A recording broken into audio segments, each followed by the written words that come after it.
ඇත්තටම ඇය තමයි අපේ හෙළේ මහා ගීත කෝකිලාවිය. ඊට වඩා ළඟයි අපි කතා කරනවා ගොඩක් කලට ලතා අම්මා, ලතා ඇන්ටි කියලා. ඇත්තටම හරිම ආදරණීයයි. මම ශේෂ්ත්‍රයට ආව දවසින් ඉඳලා අද වෙනකන් ඒ ආදරේ එක විදිහට ඇය මටත් දුන්නා වගේම අපේ පරම්පරා ගානක්. ඒ කියන්නේ අලුතෙන් මේ ශේෂ්ත්‍රයට ආපු සියලුම දෙනාට ආශිර්වාදය ආදරය ඇය දුන්නා හැමතිස්සෙම. ඉතින් ඇය නැති අඩුවන ගන්න හරි අමාරුයි සහ මම හිතනවා ඇය ගීත ගොඩක් ගායනා කරලා තියෙනවා. අපි ගොඩක් වෙලාවට තවමත් අලුත් පරම්පරාව මගේ චුටි පුතා පවා ඒ ගීත ගායනා කරනවා. ඇයි දායාද කරපු ගීත ටික මම හිතනවා තව පරම්පරා ගණනාවකට ඒ ගීත රසවින්දනයක් එක්ක ගීත ගයන්න පුළුවන් ගීත ටික. ලතා වල්පොල නෝන ගැන අපි හරියට හැම තැනදීම කතා කරනවා.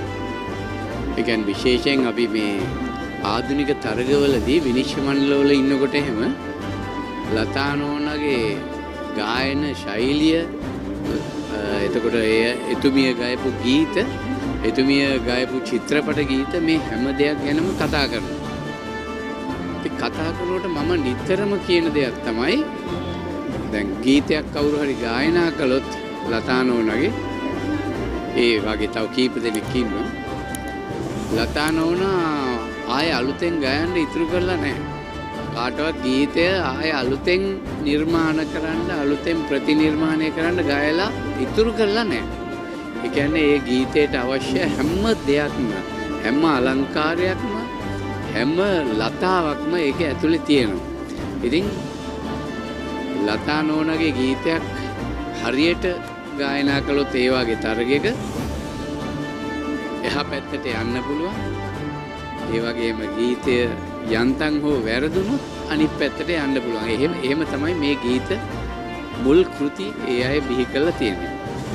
ඉතින් මම හැමදාම කියනවා අමුතුම ලතාවකට ගීත ගයපු වෙන කාගේවත් නැති ලතාවකට ගීත ගයපු ලතා අපට වටිනවා.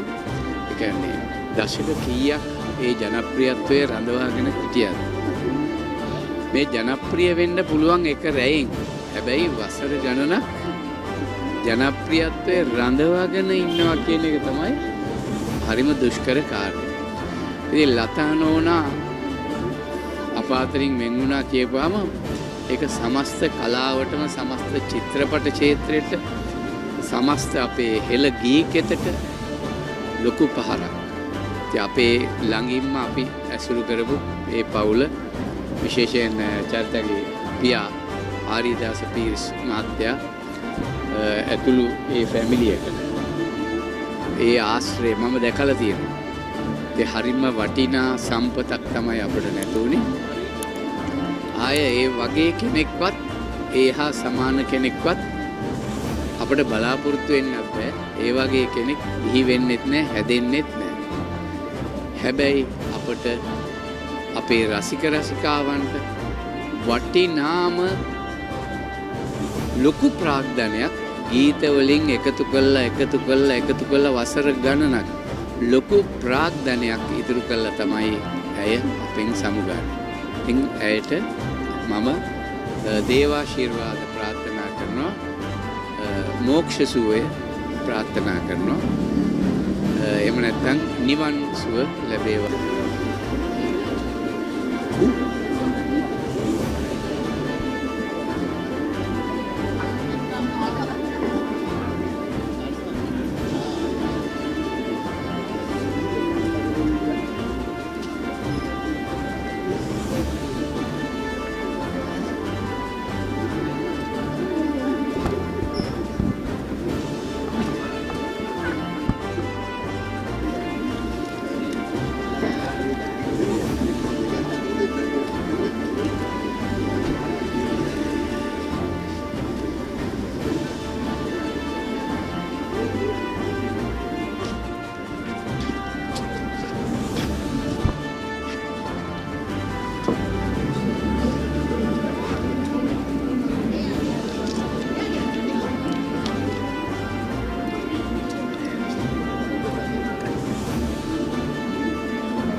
පොඩ්ඩක් කතා කරමු.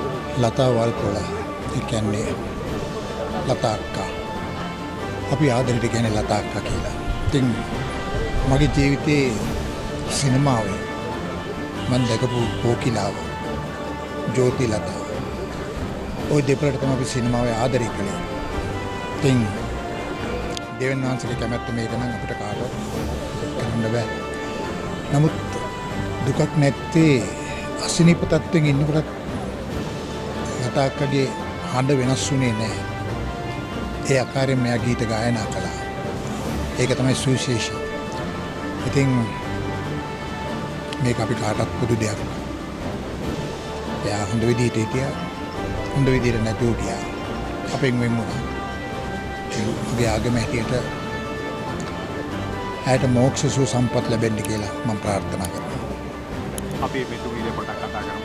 ඔව් මේ ඊටාම හැඟුම්බර මොහොතක් කියන්නේ ලාංකීය කලා ක්ෂේත්‍රයේ ප්‍රදීප ස්තම්භයක් කඩා වැටෙනවා වගේ වැඩක්.